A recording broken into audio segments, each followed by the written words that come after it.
Movie lovers, get out your history books because we're talking about the Post. It's all things Nixon, Watergate, and so much in the Vietnam War history. Stay tuned. Welcome to Popcorn Talk, featuring movie discussion, news, and interviews. Popcorn Talk. We talk movies. And now, here's Popcorn Talk's Anatomy of a Movie. Yes, ladies and gentlemen, Tom Hanks and Meryl Streep team up for this Oscar contender as we continue our award season run here on Anatomy of a Movie. We have Marisa Serafini. Hello, everyone. Demetri, Panos. Hey, movie fans. What's happening, folks? How's everybody doing? Doing good. Talking movies. Steven Spielberg directed this one. Lots to talk about. A couple things administratively for you guys. First off, welcome, ladies and gentlemen. If you're just joining us for the first time, welcome. If you're returning, welcome back. Either way, welcome. First and foremost, we are spoiler-filled. We assume you've seen the movie. We assume you may also know history, so that kind of gives away the movie a little bit. Nonetheless, you've been warned, and as always, if you want to follow our rundown in the description box, just click that link. It's a PDF, and you can follow along with our research and so forth as we talk about these various things. And because I gave the spoiler warning, I'll also say this. There's a great quote in this movie that says, newspapers are like the first draft of history. And we are like the first draft of talking about this movie, at least in our terms, because you guys also get to participate and comment along and give us your thoughts. And that's the beauty of all of it, isn't it? Let us begin with quick thoughts. Marisa. Okay, so I went into this film expecting a very Spielberg movie, and it certainly was. It was good. Admittedly, I did not love it, but it's a very solid film. Good acting from, Tom Hanks, Meryl Streep, of course, they're A-list actors. And then Spielberg, I think he does a great job of telling a story and showing the direction of going from point A to point B. There were some cinematography shots I was like, oh yeah, that's so Spielberg. But I think there were some moments that kind of was anticlimactic for me in the story building up and then, okay, that's it. That was the result, and we'll definitely get into it. I like the look of it. It was saturated. It was gray, as you can tell by the graphic behind us. It's a very gray time period type of film. It's good. I didn't love it, though. All right. Demetri. I actually really did enjoy this movie. I think it's a fantastic prequel to All the President's Men. And I think it also, not that there was a trilogy ever designed, but in my own mind, I mean, within the past couple of years, we got that movie Spotlight. It should be no surprise that the writer of Spotlight was brought in here for writing on the Post, because it had that journalistic that pro-journalism, that love of journalism and research that was in here, because this is what this movie's about. He also did The West Wing for a number of years, so combined that too. Yeah, and you could tell, and it's really done I thought very well here. This wasn't a part of history that I was familiar with. And what to me was the most fascinating is how relevant this movie is in today's society, in today's landscape, with trying to suppress the press and women figuring into power. And I just found that so fascinating, being that this was in the early 70s. And I love those topics, and I really loved how it's scary to me that if the events in this movie, The Post, didn't turn out the way that you would hoped, things in history would be a hell of a lot different today. Beginning with Watergate. We wouldn't know the term Watergate if the powers that be won. So I find that to be very scary indeed, particularly when you juxtapose it with today's society. The performances, I thought, were top-notch, from top to bottom as well. The look of the movie was fantastic. The detail to me was great too. I loved looking at the printing press, right? There's no papers today. You don't need necessarily a printing press to get newspapers out. A lot of it's done online. And what I just appreciated going back and seeing the way papers, like the typeset, putting those bars in, the inks, putting it down and then running off the papers. Spielberg captured that fantastically, just as well as he captured these events and how they unfolded right into what became Watergate. So I think it's monumental to note that there was a woman in charge, and that this key decision, led into another major key decision which shaped and formed our history to today. Fair enough. I overall enjoyed this movie. There's a lot of comparisons sort of being made between The Post and Darkest Hour. I enjoyed this movie better than Darkest Hour. Both are historical films. Maybe this is more of an American movie than a British one. And I enjoyed it. I thought, I know I did a lot of research about Watergate for a long time in high school and college, and so I like that side of. I don't like the history, but I enjoy learning about it. Can I ask you, was this? Who keeps hitting their mic, by the way? I don't know. All right. Was this something that you learned about too while you were researching Watergate in high school, like the events that unfolded in this movie and in history? About McNamara, yes, but not specifically about The Post. Yeah, this was a very isolated version of it, and what I appreciate about it is very kinesthetic in the sense it takes place over a couple of days, maybe a few weeks, but nonetheless things are happening. What I appreciate about it, if you kind of track the movie, Katharine's real decisions, she's really only kind of makes a couple of turns and key decisions like 3 or 4 times, but it's all these other players playing into that, and that's what I sort of appreciated, was this large scale involvement of the everyday man. First it's scanning the papers, then it's Odenkirk's character getting the papers. It's also Tom Hanks' character Bradlee of doing what he does, also eventually leads to this final decision that she has to make, and it boils down to that. So I appreciated it a lot, and I think I have not actually seen All the President's Men, but the final shot is pretty much a shot-for-shot remake of the beginning of that one, which is pretty cool. You haven't seen All the President's Men? There's a lot of movies. And you've researched Watergate? There's a lot of movies I haven't seen. We'd be here all day if I told you all the movies I have yet to see. No, but I'm just, for somebody who researched Watergate, I mean, All the President's Men is one of those, it's one of those seminal movies that comes out. And again, it's one of those too, even when we talked about Spotlight, it's a movie that you can't help but reference, but particularly in this bubble of history where all those, from a journalistic standpoint, were so important to. What was that quote that you said at the beginning? The newspaper is the first draft of history. It's the first draft of history, and how to today too, how it relates to today. It's just phenomenal. It's uncanny and scary. Well, maybe we kick it off like this. We've talked about a lot of movies that have been historic, and you can check them all out in our library.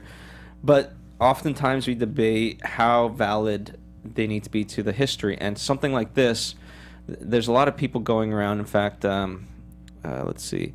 On PBS NewsHour, Goodale said that although a producer has artistic license, it should be limited in a situation such as this so that the public comes away with an understanding of what the true facts are in this case. And I think that if you're going to do a movie now, when President Donald Trump is picking on the press for fake news, you have to be as authentic as you can be. You don't want it to be fake in any way. The reason I bring that up is because the only sort of criticism of this movie is it downplays the role of the New York Times, which in fact did win a Pulitzer Prize for releasing these Pentagon Papers.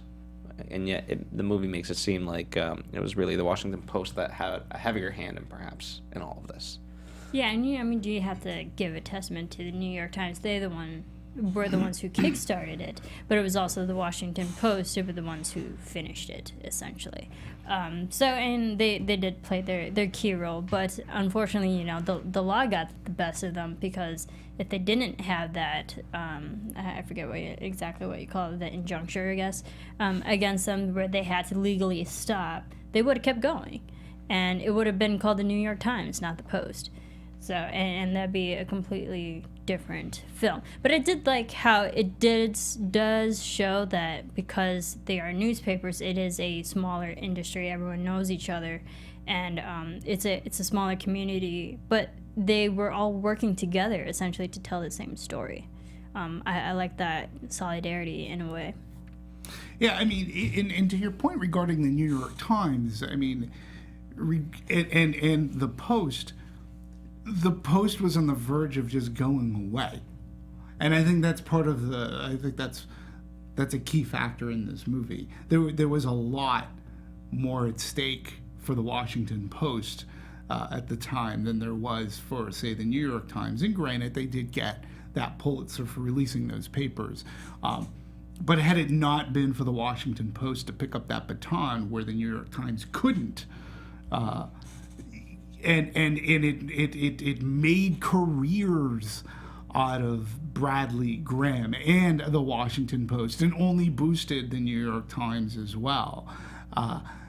That to me is like where the crux of the story lies, because there really was so much at stake, and again, that a woman who makes this decision and charges on when she's in a boardroom filled with men who are contradicting most everything that she's trying to do, and she still carries on and fights on. I thought that was amazing and should be looked at in today's world as well. Well, we'll certainly dive in deep there. As far as my thoughts on it, it's not like they're disrespecting the New York Times.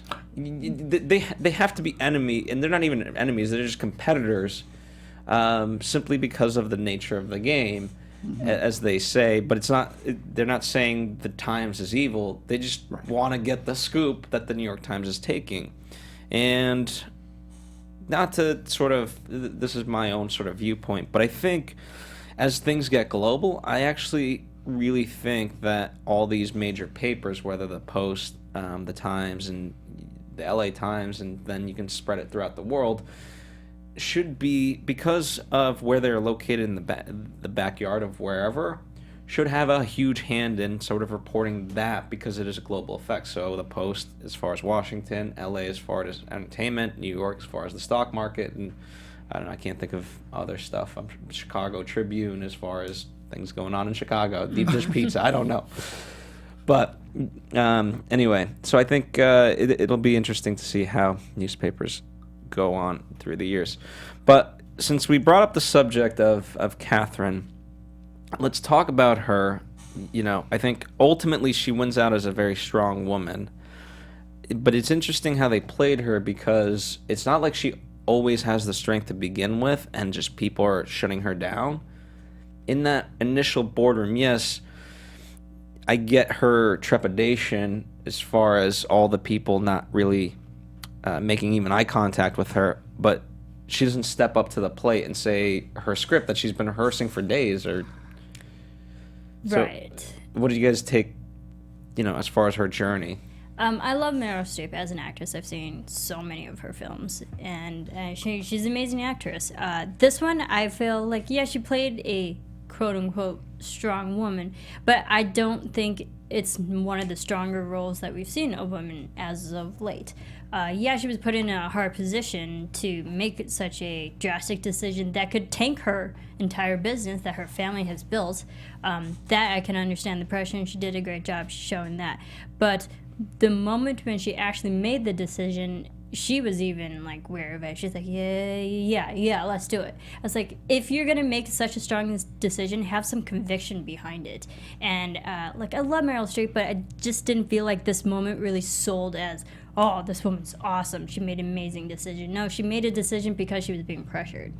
So. Yeah, I couldn't disagree with that assessment anymore. I felt that scene was amazing when she had to make that decision, and her character arc. Again, I thought it was the great bait and switch, because we see her practicing that speech, and she did it so strong and forcefully until she got into the meeting, and she just became frail, and she couldn't even talk. And then that character being pressured to not make that decision that she eventually makes, that she has to toil about, like, what am I going to do? Like, I could do something that is going to put me in ruins. The paper is going to be gone. It could be curses for me. And I felt that scene was the key scene. Now, Meryl Streep, I think, is a very strong actress. She's obviously the queen of Hollywood. But that one scene, then I understand, okay, I get why she got nominated here. To me, that scene was, well, that's the linchpin of the movie. It's making this decision to go forward. Everybody was against her for printing and going along. And she had to fight all of those opinions, with the exception of Tom Hanks, who wanted them to go forward. And the writers were certainly on her side. Yeah, and this is one of those decisions that, if it went down that way, which we won't know, it wasn't in that room, but again, it's one of those pinpoint decisions that really changed everything. And I felt that scene was handled I thought it's for that was my favorite moment of her performance in the entire movie, for me. Yeah, to be honest, Marisa, I think what's interesting, obviously I want nothing but strong role models for women and so forth, but I think, to be honest, a man in that decision would have acted in the same way. Mm-hmm. Yeah, and to me, that's the real beauty of it. It is an extremely hard decision. In a sense, you're kind of just like, all right, I just got to go with my gut and just kind of go and leave it at that. And that's what I appreciate about it is as much as it was a woman making that big decision, I don't think a guy would have handled it any differently.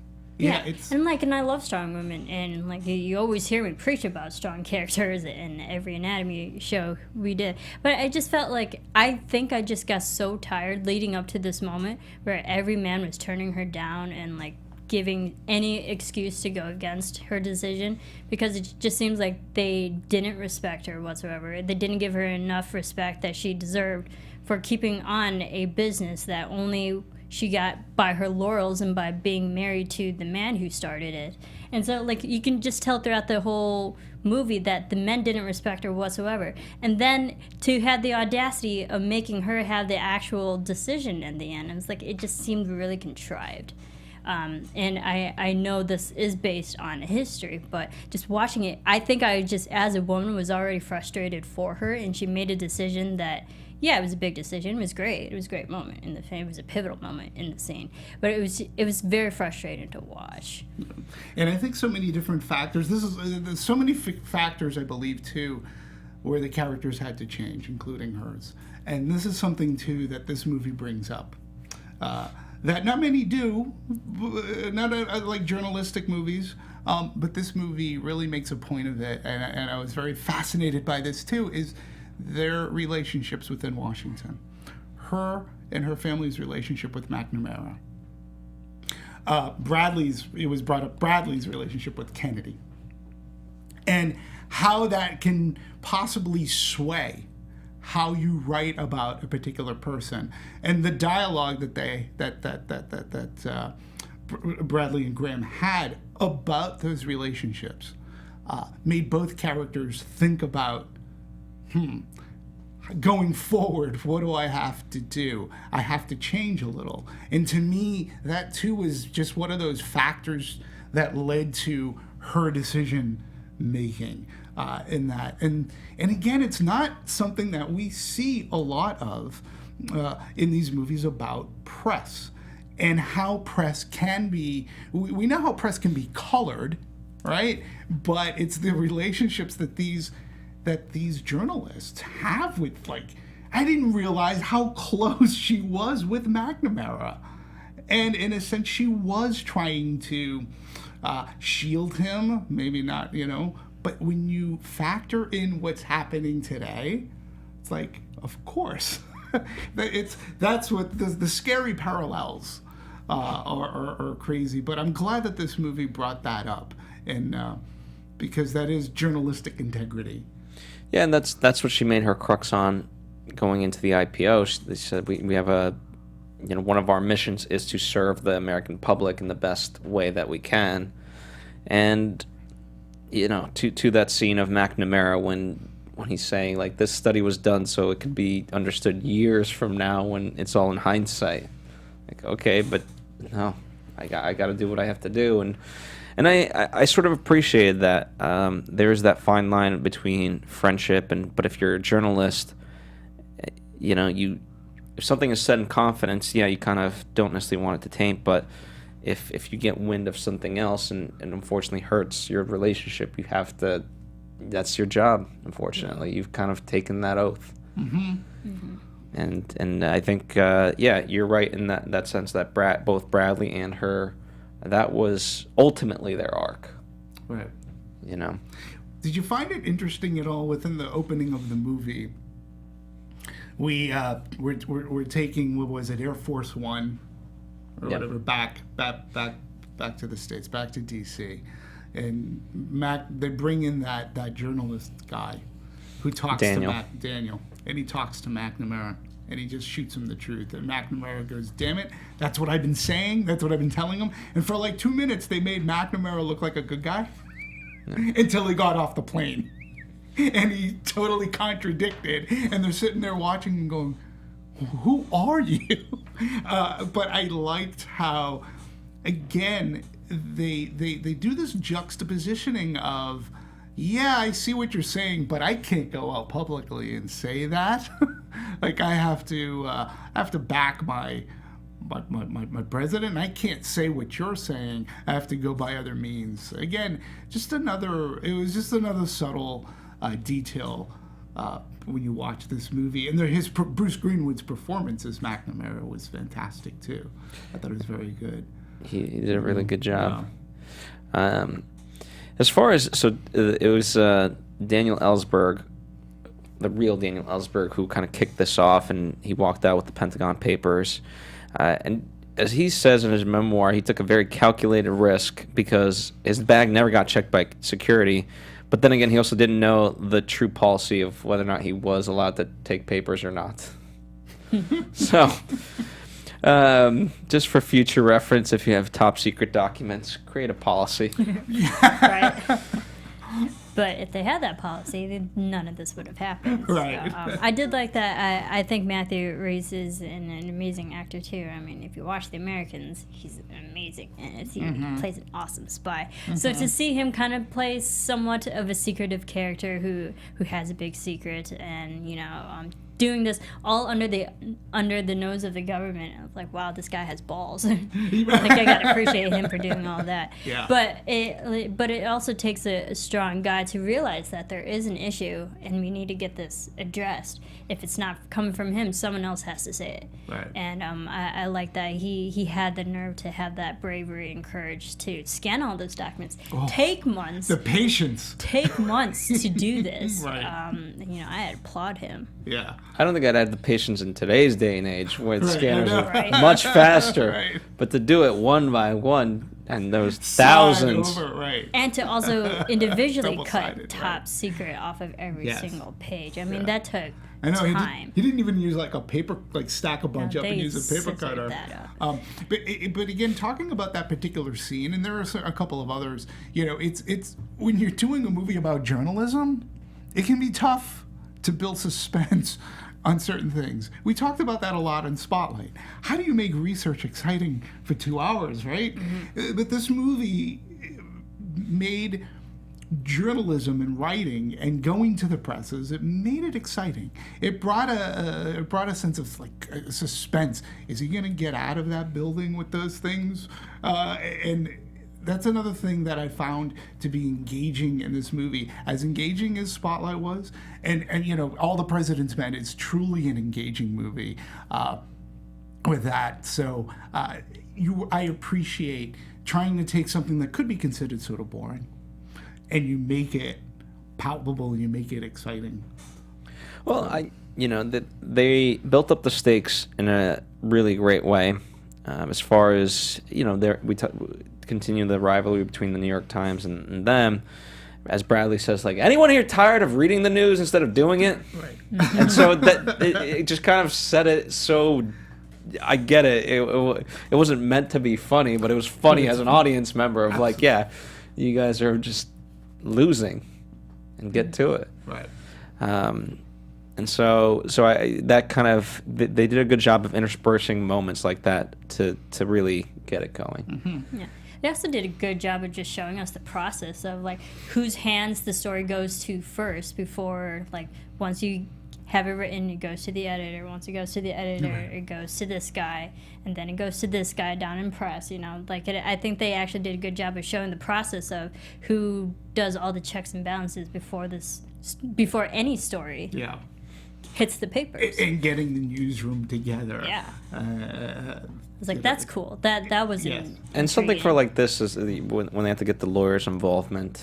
So the whole idea of that A, the government is against you. B, you can't leak anything secret that might actually damage, the integrity and safety of the American people. Yeah, absolutely. And I also liked showing the competitiveness of the same Pentagon paper stories. Like the source could be the same, which can also put you also in the same trouble as New York Times. Right. That was a good element to be like, oh, this is serious of what we got our hands on.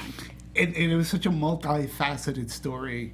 Just prior to when we went, go time here, you were talking about Odenkirk, right? Mm-hmm. His performance, really for me too, comes out of nowhere. He was so brilliant in that role.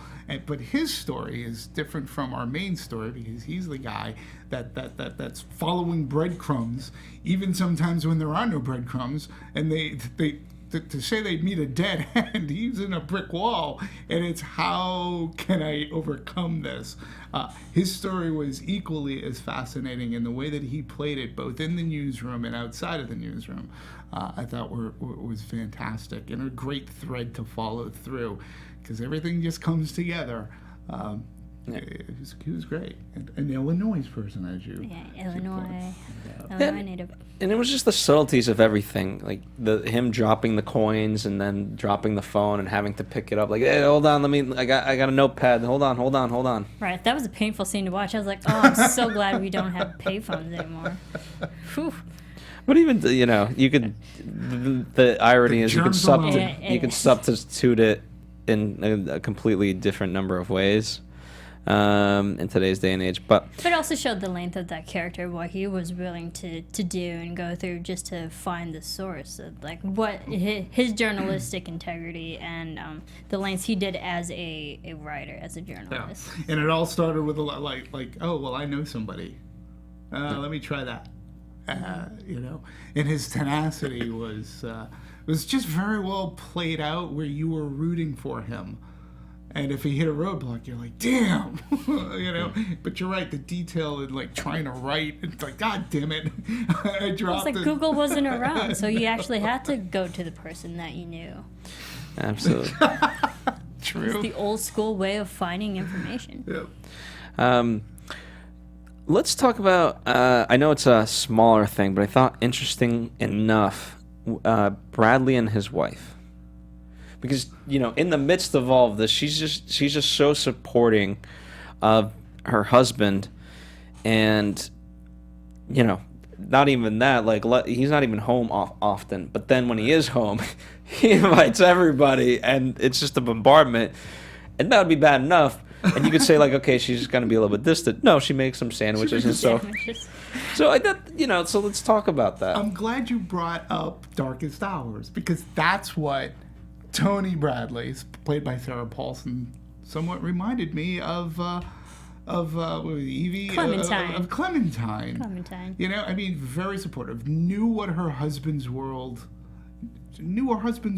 and what it meant to the press, but what it meant for him to be a family man. And she accepted him for who she was, and all of his colleagues.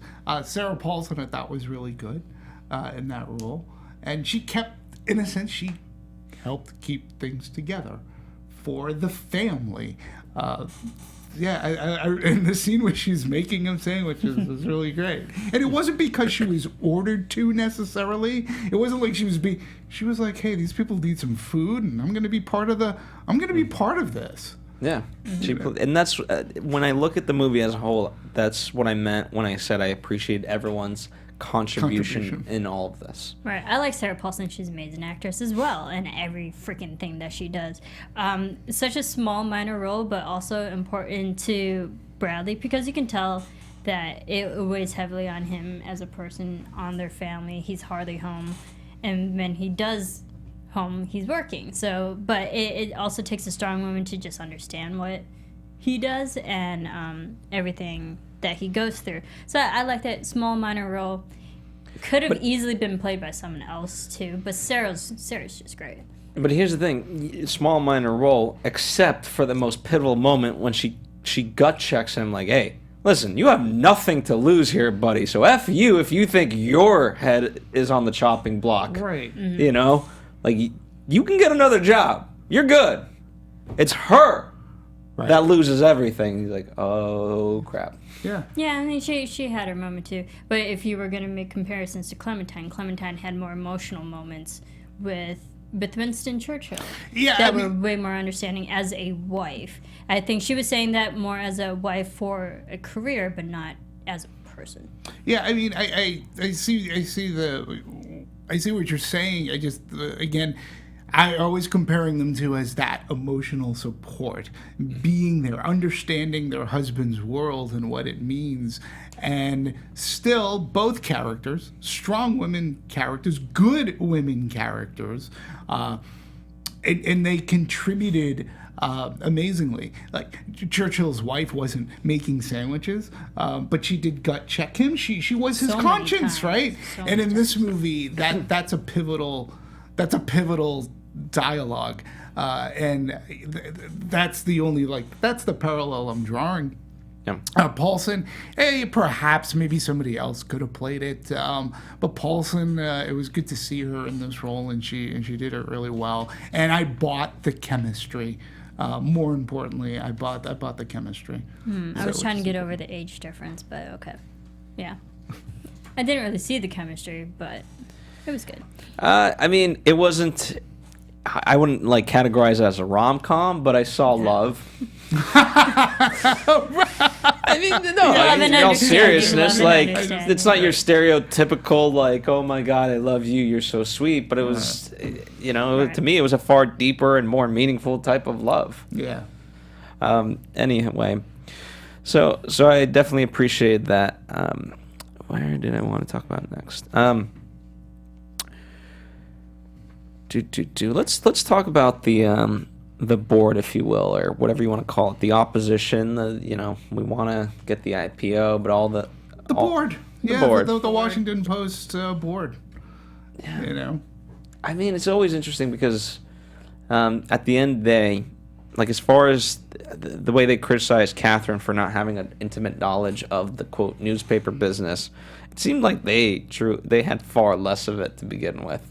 Yeah, I mean, there were moments where, I was rooting for Katharine because she is the only woman in the room. She's clearly the smartest person in the room, but yet she doesn't have the assertiveness to actually speak up against the men. And that's so true in today's age. 75% of women don't speak up when they're surrounded by men. It's so effing true. So when she did it, she had all the notes written down. She had moments where she was wording everything that she wanted to say before someone else said it. I'm like, come on, woman, just speak up. And that's why I was like, Meryl Streep, I love her. She's an amazing actress. And there were moments where Katharine, you can tell she was a strong woman, but she wasn't strong enough. And this was a moment where I'm like, come on, girl, if you want to get any respect from any of your colleagues, you speak up. And I think by the end, that's her arc. I think she becomes the woman that we at least got that glimpse of when she was practicing her speech. Because again, you don't know who the hell she's talking to, right? At the beginning, you're going, but wow, she had forceful. all the percentages and all the notes, every information, and then it was the guy next to her saying everything word for word. He could have said. He stepped in when she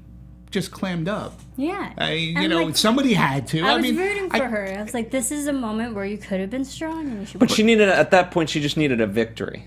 right? And so listen, the way he looked at her, he knew he was like they practiced the speech together, and he wanted her to give the speech. He told her that you say it exactly like that, you've won. You've done it. You can't make it any more perfect. You're perfect at it. So, and I don't think like at the beginning that guy was that Fritz. Right? I believe so. And so at the beginning, you really did feel that Fritz was her major supporter, right, and confidant. He just sort of kind of like then like going towards the middle, you're like, oh, Fritz, you're just so letting her down. Like how can you not support her at this really hard time? But at least at the beginning, he was like going, come on, Katharine, you have to stand up for yourself. Know that I'm always there. But he was not more or less. You have to stand up. You can do this. And when she cowered, you're like, oh. And I felt that to me, okay, well, this is her journey, so that when she does finally, she stands up to Arthur Parsons, she stands up to Fritz and everybody else. That to me was the victory, and that to me, and when she was in the courtroom, and those women and that girl, they looked up to her. That to me, that was a great moment in this movie, and it spoke volumes. And that was the interesting part as they're walking out. The New York Times is being interviewed, and they're like, "Do you want to say something? We've said enough." So it's knowledge of knowing when to say what. Yeah, and like the knowing when words aren't needed. And I loved when she did walk out because she was off on the side, and the line that she parts was all woman. And right. I actually enjoyed that. That was a good shining moment for her. Yeah. It's a great scene, and the way that it was filmed too, visually, was very. It was all women looking up to her. Yep. It's like, okay, she can be a role model. Yep. In a way. In basically at the time too, a very man's world. And when you talk about the board, right? We can't forget that we are talking about New York. Whether they knew about the news or how to present the news, that's not what they cared about. They cared about the bottom line and how we can make money, how we get the stock, how we get this IPO up. That's what their concern was. Journalism integrity, whatever. Like, how do we build this IPO? Well, that was not that I want to get too far into it, simply because I don't even understand it too much, but where they were going for a lower price, and Katharine was actually arguing for a higher price so they can get more writers. So it was interesting in that way. You would think that they would be the ones fighting for a higher initial price. Right. So, anyway, again, I don't know too much about it, so we won't go into it. Okay. All right. So, any other sort of themes that you guys want to talk about? Because I think we've touched upon a lot of them, and as we talk about the behind the scenes, that'll draw out more. But if there's something story-wise pertinent that you absolutely want to talk about, we can do it now. Yeah, I think. All right. So since we kicked off with Kay, I'll kick it off with Kay from the behind the scenes. Meryl Streep did not know that Steven Spielberg doesn't rehearse with his actors. And Tom Hanks was well aware of this, as you may imagine, and he didn't want to tell her. But nonetheless, as you can see, they got along quite well, and it ended up working just fine. Sure. Which is funny. You would think like that they would.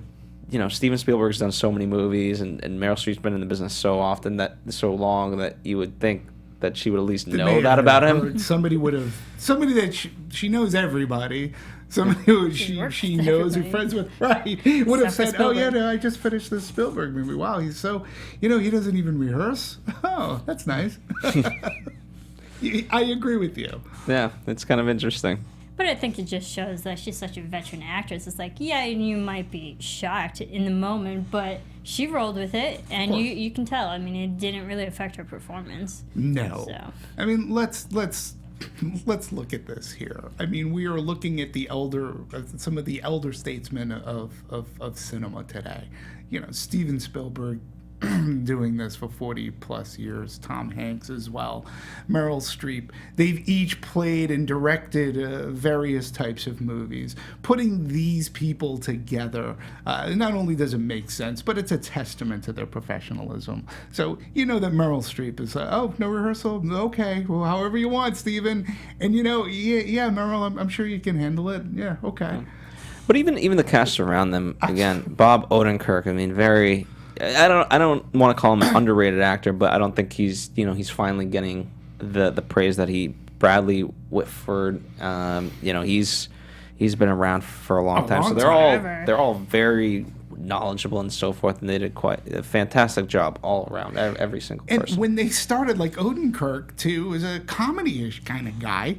Right? Now look at the movies. You know, Bradley Whitford, Duke, and you know, he always had he was in an Aaron Sorkin. Was it West Wing or was it? I think it was West Wing that. Yeah, I believe so. That he was in. So he's no stranger to professionalism and dialogue driven. But he's also played asshole characters before, right? Yeah. Right. Yeah. So. But you're right. You're putting together these elder statesmen, these people who are seasoned, and that set must have been, just completely different than Ready Player One, let's say, right? Well, interestingly enough, as similar to Schindler's List and Jurassic Park, as Ready Player One was finishing up due to its long post process. Spielberg intercut his time between shooting this and essentially finishing that. Mm-hmm. And furthermore, to the point that we've hit upon of how it's very similar to today's day and age, Spielberg felt very much the same way, and so he wanted to get this movie out as quickly as possible. And in fact, from pre-production, shooting to post, 9 months. That's incredible. It's a humongous fast turnaround for him. Considering he had shot Ready Player One first, working on special effects, he didn't need another project, but when he read about the project, he was like, fine. Meryl Streep was pretty much on board before even Spielberg was. But the mere fact that where do they find the hours in the day? And then having to do special effects for Ready Player One, which looks like it'll be just gorgeous, but, you know, effects driven, much like Jurassic as opposed to Schindler's List. It's crazy. And he wasn't even thinking about doing that movie and until he found this story and Liz's writing, premise and critical study, beautiful personal portrait of Graham got me to say, I might be crazy, but I think I'm going to make another movie right now. And all it took for him was that seed of a story. And you're right. I think the timing probably helped too of this story in today's world. And it's Spielberg, you know, and to me, the more amazing part is he did the movie and it's complete, but the artistry that really is behind it, and we'll sort of break that down in terms of the editing and the production of it.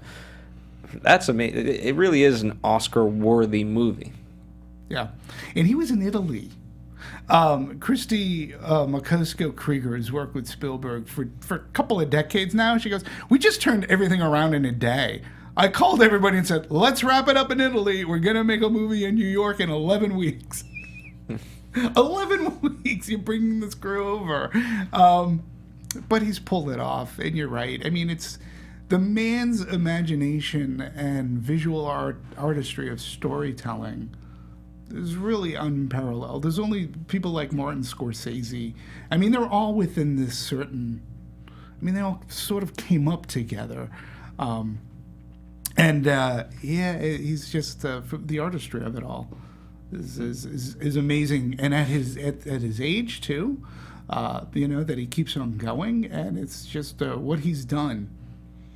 Well, it's amazing. What I appreciate about him is, I mean, at this point, he's done. He has the experience. B, I don't know. At a certain point, you do things to prevent yourself from being bored. I don't know.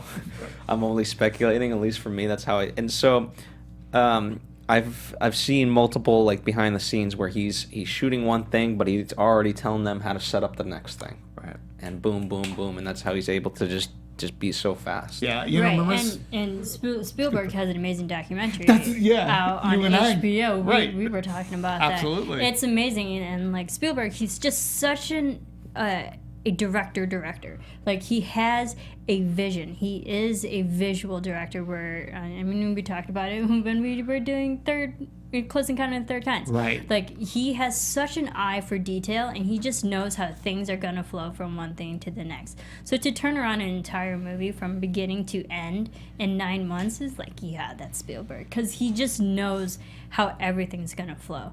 And like, that's just the artist that he is. Like, he can tell a story and put a puzzle together so quick.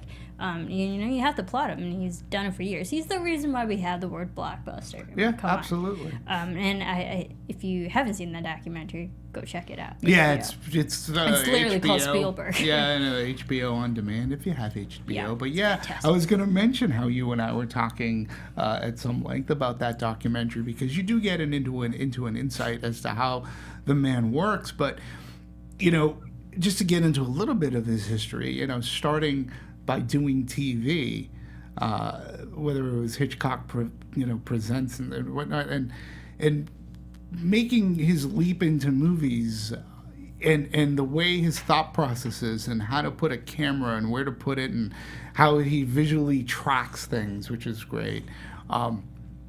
It's a dynamic, and it's one that it's hard pressed that we'll ever see. I'm glad that he continues to make movies. I was particularly thrilled to death that he was doing Ready Player One, because that's such. I wanted a throwback Spielberg movie, and that the book is a throwback Spielberg book, so to speak, story-wise. And then when you look at what he can do with Lincoln, right? And then when you look, he'll do Ready Player One, and then he'll do The Post, Jurassic Park, Schindler's List, Saving Private Ryan, Munich, and for the longest time he couldn't get his due, because everybody thought, oh, he ruined cinema with movies like Jaws and Close Encounters, and then when he tries to be serious, he can't handle The Color Purple. There was criticism all his life, pretty much up until people started paying more attention in Jurassic Park, and then, of course, Schindler's List. He'd been nominated. He was like the Susan Lucci. He'd be nominated. His movies would be nominated. Never, but was never invited to the after parties. He would never get the award, until But then he's finally gotten his due, and people take him seriously, and actors want to work with him. So. Yeah, and I have to, Spielberg is amazing, but can we also talk just about the writing of this movie? Sure. Because I think that's an amazing story too. Talk about a fast turnaround. I mean, we had first-time screenwriter Liz Hannah actually wrote this as a spec script, because it was her boyfriend who encouraged her to write the story of Kay Graham, because she read Kay Graham's actual personal biography, fell in love with the person that Kay Graham is, and wrote a spec script. And then it was her writing manager, Liz Hannah's writing manager, that leaked the script. And it got out, and there was a whole auction bidding war, and it was actually Sony Pictures' Amy Pascal who won the auction, called up Liz Hannah, and it was Amy Pascal who handed the script to Steven Spielberg. So that's just a fast turnaround in and of itself for just the story. And the story, this script was number 2 on the blacklist. Yeah. So it was already and for being the first time screenwriter for Liz Hannah, I mean, that's an amazing story just to tell. And she was totally inspired by Graham and Bradlee. She read, it was Bradlee's memoir that actually sort of she figured out her roadmap on how to proceed in writing the story with the two of them. And that is amazing. But also, we also talk about the collaborative, process here. So she has this script, and then it's Spielberg who, when he comes on board, he was like, okay, this is fantastic, but I want somebody to, it was his suggestion to bring in Josh Singer. And then Singer and I forget her name already. Liz, like they worked together and they had an amazing collaborative process in honing things down and how to make this movie. And in a sense, they made this love story-ish between Liz and Bradlee, and that their relationship too is what holds, I think, this movie and story together. And again, Spielberg's thinking ahead, so that's why he brings in Singer. He worked on Spotlight, perfect, West Wing, Fifth Estate, and so.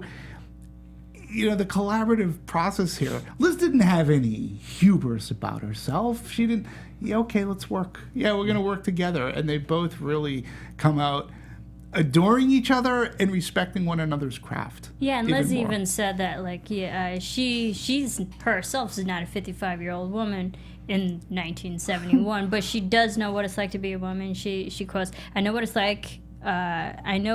like to want the truth out there, and I care about morality and ethics. So you can tell that there were moments in this movie where they're questioning, do we do this for our company, even though we know it's against the law? There was a lot of journalistic integrity here and there. You can pepper through. And Singer, too, again, does his exhaustive research to ensure details are right. And Singer consulted a range of tech advisors. Chief among them was Steve Cole. He was a Washington Post veteran. So all of this just goes into the integrity of not only journalism, but the writing. If you're going to make this, you can't mess it up. And they didn't. I think the two screenwriters worked great together. Yep, I agree. And it shows on screen. Speaking of the finer details, this isn't necessarily the writing, but all the phone conversations of Nixon were actually Nixon. His voice. That was his voice. That's his actual voice. Good, thank God he recorded himself so we can put that in there. He wasn't thinking that far ahead, but one day I'd be in an Oscar-nominated movie. At least my voice.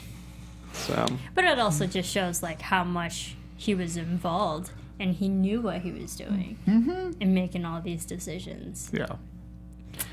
Quite scary indeed. And the other interesting part was the Pentagon paper scenes were actually genuine props. Yes. No photocopies. It was the real stuff. Right.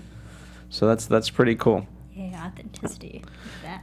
Yeah, when I thought from a production aspect, I would have been fine as an actor if you even had fake copies of it, but the level of detail they put into the way everything worked. You mentioned just even the printing press and so forth. Right. It makes you feel in that time period, and we'll talk music, but even just the newsroom itself. Just the typing. Well, there's that cacophony and the of the typing, which is its own beat. Since we're talking about a newspaper, Tom Hanks, who is he's a typewriter aficionado. He loves collecting old typewriters. Believe it or not. In fact, he has a Twitter feed, Tom Hanks's typewriter, and it tweets out. And that's impossible. So Typewriter? What? Hanks himself was it was amazing to walk into those newsroom scenes and hearing all those typewriters going. He goes, I would literally nap on the couch, falling asleep to those. The typewriter is a lot different than the computer keyboard today.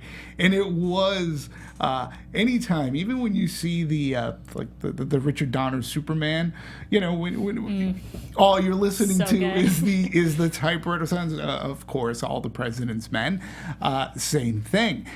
A typewriter does have its distinct. Heck, even Darkest Hour we had. Sure. Yes. Yeah. And then there's the ding of the bell, and there's that and. I'd want to stab all my coworkers. Jerry Lewis. I'm trying to concentrate. I got him on deadline. Damn it. Jerry Lewis made a very famous comedic one-man sketch about the typing sounds. So it's very fascinating because it doesn't exist anymore today. Even the sound of the printing press, and then like moving the blocks, and then how they roll it off and they throw the papers off the back of the truck. Again, it harkens cool back to to watch. it's cool to, and from a historic reference, I think it's great to take some people. What's that? Well, that's how we used to get our news a lot from. Yeah. So. And the cool thing, looking at the blacks were backwards because you're like, Yes, yeah, yes. it would have to be That's backwards, right. so it would Yes. appear correct on paper. Yeah. Like even those details, like Yeah. what? And then talk about. Well, the blocking A of it typo. too, they had to, they made the sections out where they should go and so forth. So without being too overt about it, they gave you context of how a paper is actually made. And printed, yeah, absolutely.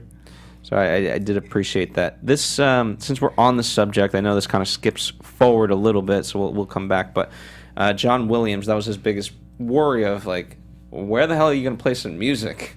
All you hear is just sounds everywhere. Like, where's the music gonna go? Yeah. He found it. He found it, and he had his 28th collaboration with Spielberg. Wow. So kudos to him. I noticed the music when like she just made the big decision. They're like, yes, it's a go. Right. And then they're like, all right, let's send it to the presses, and it was all just the montage of them putting everything together. Music swell, music crescendo. It was brilliant. John Williams is the man. Legend. Living legend. It's their 44th year together as collaborators. 44 years, and like you said, their 29th project together. 28th. According to press notes, the 29th, because if they, I believe, Sylvester's doing Ready Player One. Yes, they But, so, their work together, well, there's like a triple album of their work together. You can get it on iTunes. If you like vinyl, it's a beautiful box set. I don't have it on vinyl. But their music is beautiful together. And come on, let's face it, John Williams has made pretty much all of the best iconic movie scores that any movie lover or anybody, and even if you're not a movie lover, you can point to and know exactly what that score is. Whether it's the Indiana Jones March, Close Encounters of the Third Kind, Jaws. But even Star Wars, and that Those like are he has a Spielberg, whole right. career outside of Spielberg. Right. Absolutely. You And know? even before, he's done movies like The Towering or Earthquake. The man's been around forever. He's done television, like news scores. He was our beloved conductor of the Boston Pops for a while. He took over after the much beloved Arthur Fiedler. The man, the man works, and his tapestry of orchestration is beautiful. If you listen to him enough, yes, he does borrow from his own scores. There is even some at the beginning of the opening of The Post, but I was very surprised that The Post didn't get nominated. I thought The Post would have got nominated over Star Wars. And Star Wars got nominated over The Post. And I love The Last Jedi's score as well, but I just felt they were going to go with the more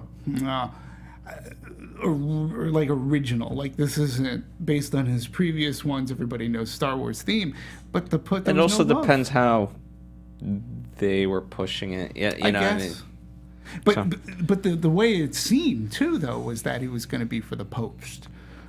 So it was interesting. They could have nominated from both, but I think, if memory is correct, he has the most nominations of anybody ever for the Academy for an Academy Award. Yeah.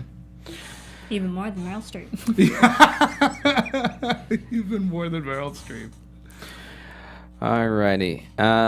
So going sort of back to it,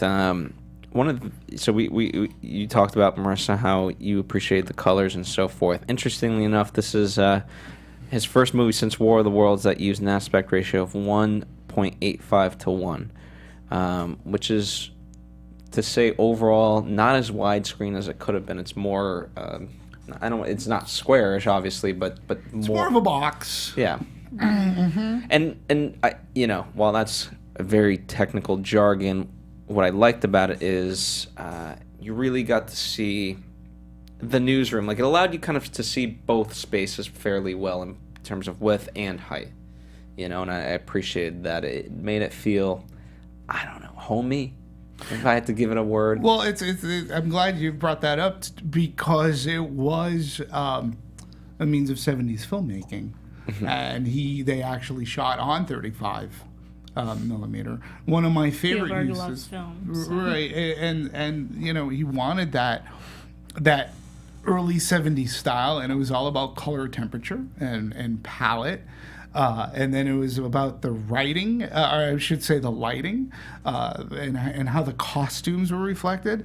The movie, and I didn't really notice this too much, but the pair being have the hardest time saying is Janusz Kaminski, his longtime now cinematographer, and Spielberg. They focused on reflective surfaces, and they say that the movie is about reflecting back on our history, and Janusz and Steven worked together to try to highlight reflections, for example, in the ceiling of the newsroom or even a phone booth, which became part of the storytelling. He also uses my favorite technique is this, what do they call it, like the dioptic lens. So where the people in the foreground and the people in the background are all in focus, that you can see them sharply and clearly. Another one of we had a picture up there which showed a perfect example of that. And it doesn't, when Spielberg does it, it doesn't come off as being a trick. No. It comes up as being organic to the story. But it also shows, to show everybody in focus, shows that everybody in that newsroom is important. They all play their important roles. Yeah. Well, they were. Even the guy who's just randomly, I don't know what article he's working on, but he gets that stack. Mm-hmm. It's like, oh boy, what do I do? Mm-hmm. All right. And just his timidness in walking in there. And they were busy, so he's like, all right, well, let me go to this guy first. Right. I think I have something. Right. Oh, well, okay, you got something. You got something. So 100% that played into it. Hey, Marisa, so when we were talking about the Spielberg documentary, one of the things that I believe we both found fascinating is the way that Spielberg, where he sets up a camera, like he knows where he wants the shot to be. Mm-hmm. And it was interesting coming off of Ready Player One, where you really do have to where the camera sits in order, because you're going to put in the special effects. Spielberg himself was like, I relish the freedom of shooting a character-focused drama after a special effects pick. He goes, I could trade in intricate storyboarding that such films demand for more free form. In terms of where we put the camera, I kind of played it by ear, which is really fun for me, and I love doing that. And if you watch that documentary, that's when he really does have a huge smile on his face, when he's able to put the camera where he wants it to get whatever shot angle.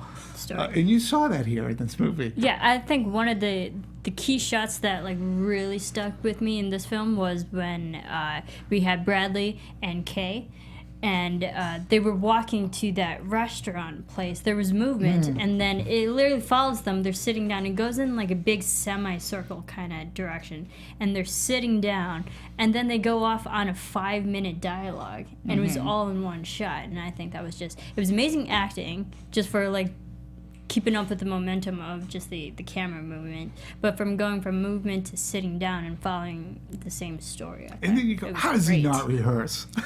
Yeah. Well, he tells them what to do, and then we do it. And then we do it. I'm going to track you, yeah. Well, I also think rehearsing is also, it can take on different meanings. It's oftentimes we talk about movies where they rehearsed for 4 months before shooting. It's like, okay, well, yeah, we did that. Listen, you guys know what to do. You guys study the characters, do your homework, come to set, and we'll shoot it. Right. Good? Yeah. Great. Sometimes, rehearsing is also for the technical aspects, or blocking of the camera. Like Mother, as crazy as a movie that was, or Birdman, where it was all camera movements. Sometimes the rehearsals for the production side, not for the actors.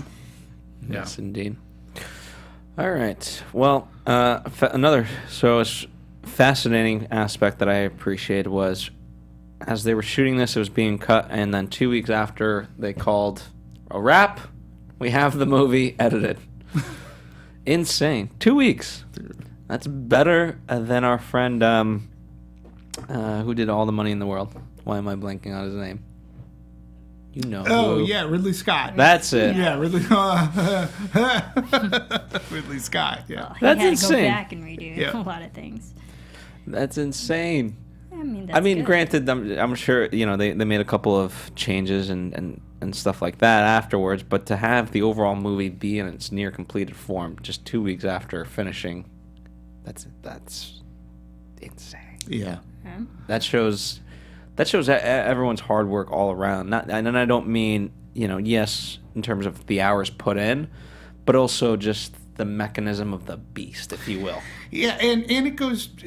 Spielberg likes to use the same people. I believe it was Michael Kahn. And he collaborated for the right. first time. So, but yes, Michael Kahn, he's done so many of his movies, if not all. And then he even used Rick Carter, who is his production designer.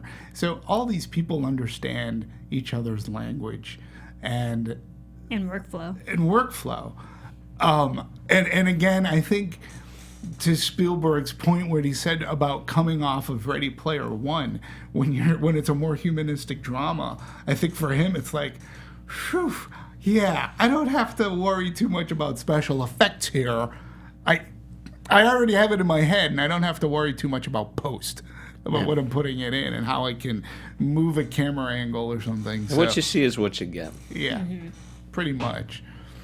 So, absolutely. And just, we've said it, but it deserves to be said again. 9 months from script to final cut. That's incredible. Amazing. Just the and by the way, I could buy that if it was like a shitty movie. It's not a shitty movie. No, that's the testament of it, because there's a lot of like crappy movies out here. This movie was made in less than a month, shot, written, and edited. Yeah, well, it looks like that. So, 100%. Any other fun facts about the production side before we now shift gears into the legacy, promotion, and box office?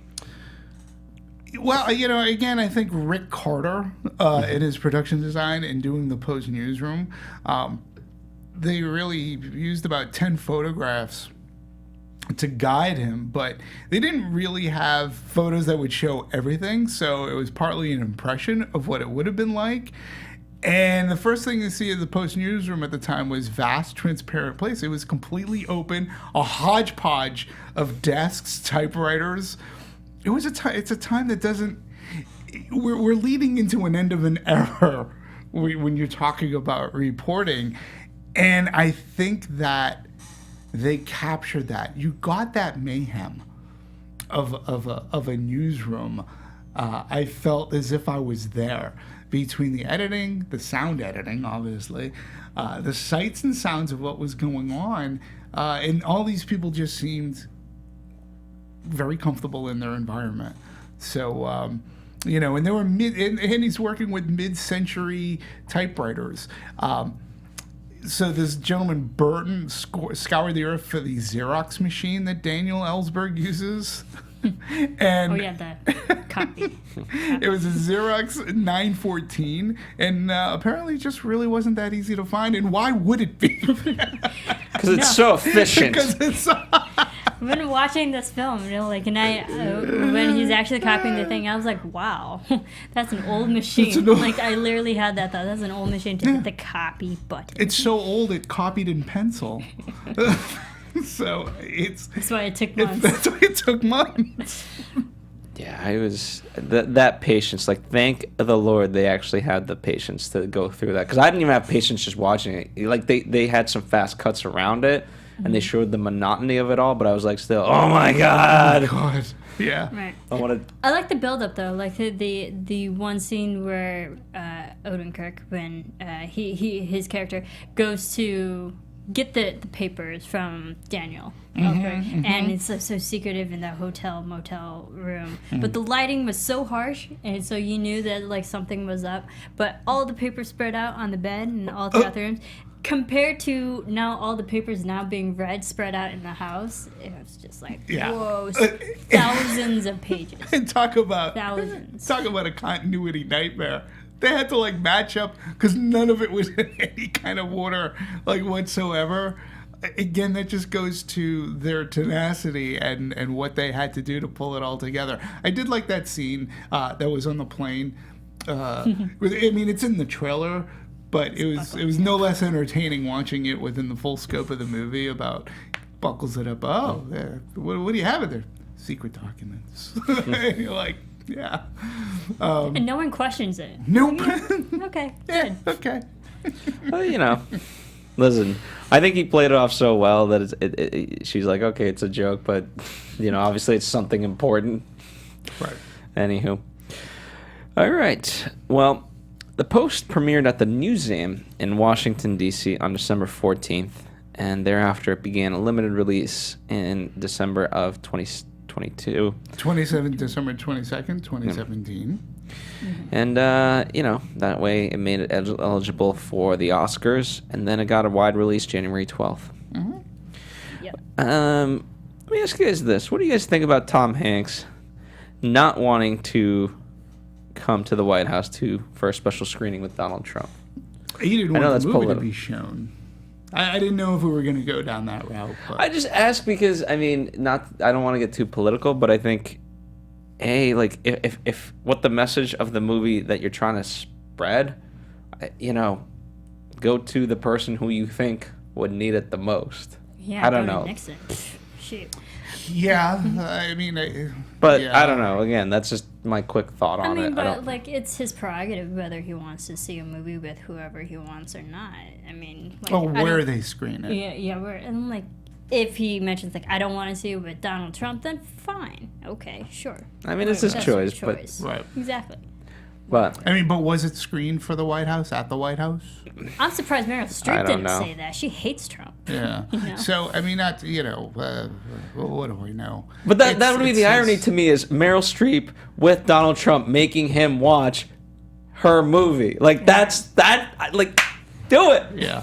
That would have been made. That would have been great. That would be a great movie just in and of itself. How great that got put together.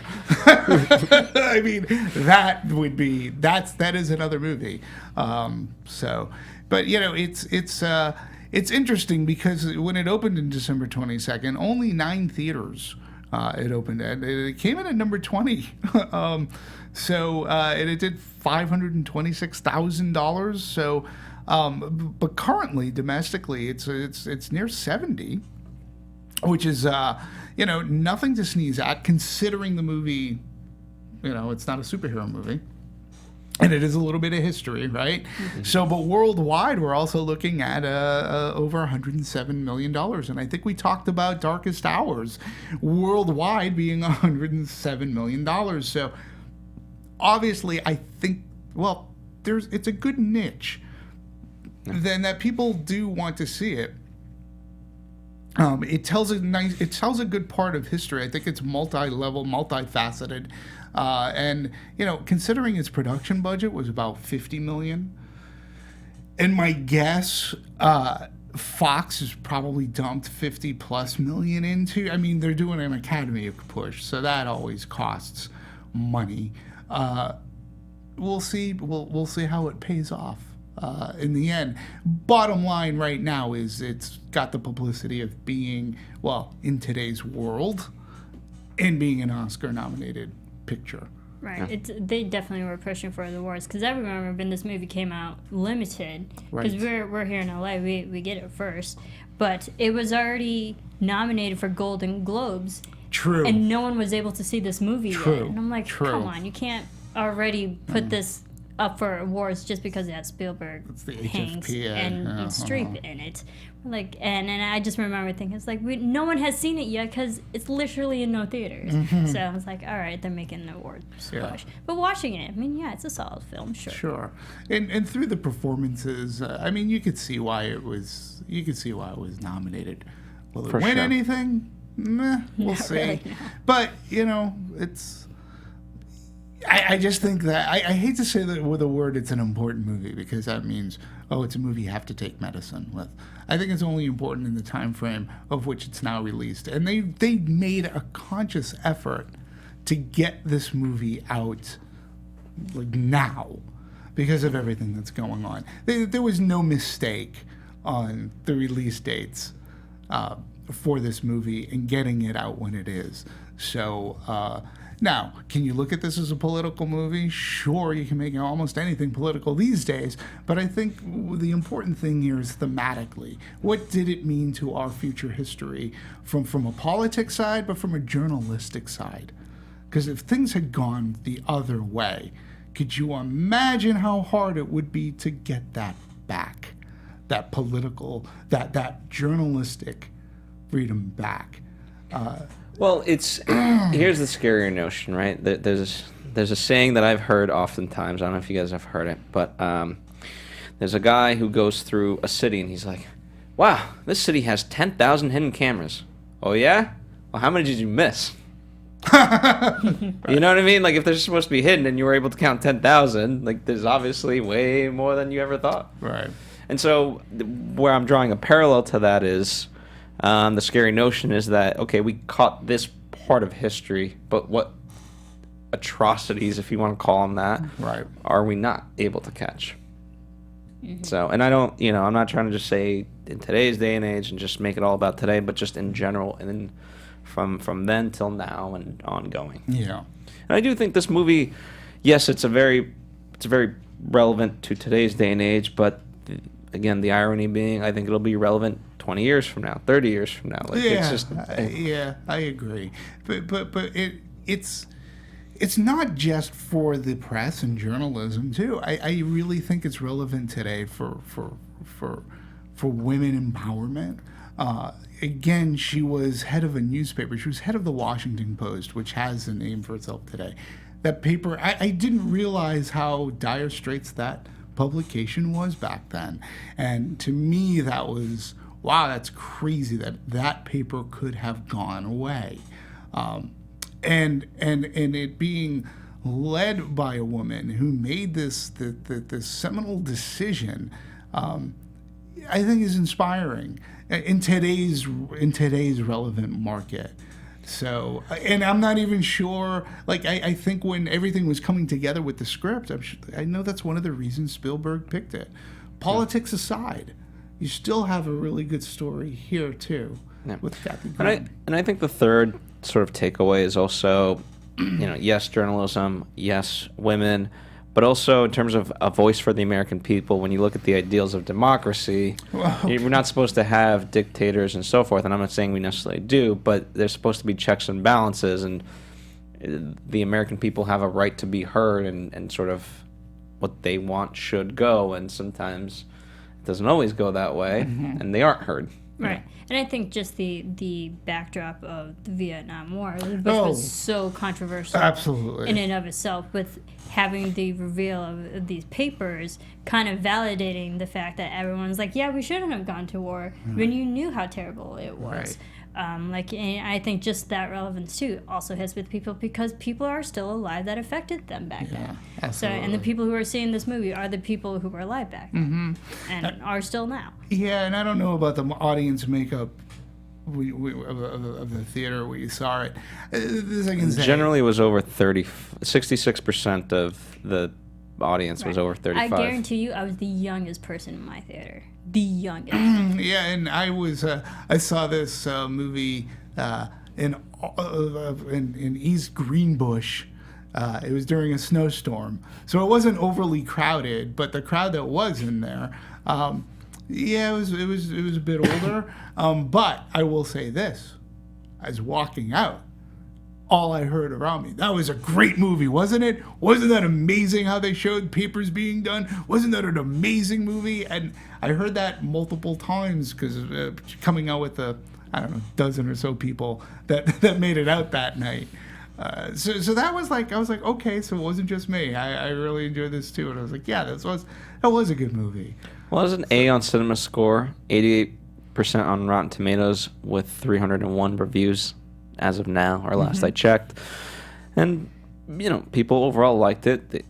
Great direction from Spielberg, great ensemble cast, because it is, as much as Hanks and Streep are getting praise for it, to me it's an orchestra of people. Even the two guys that played the lawyers.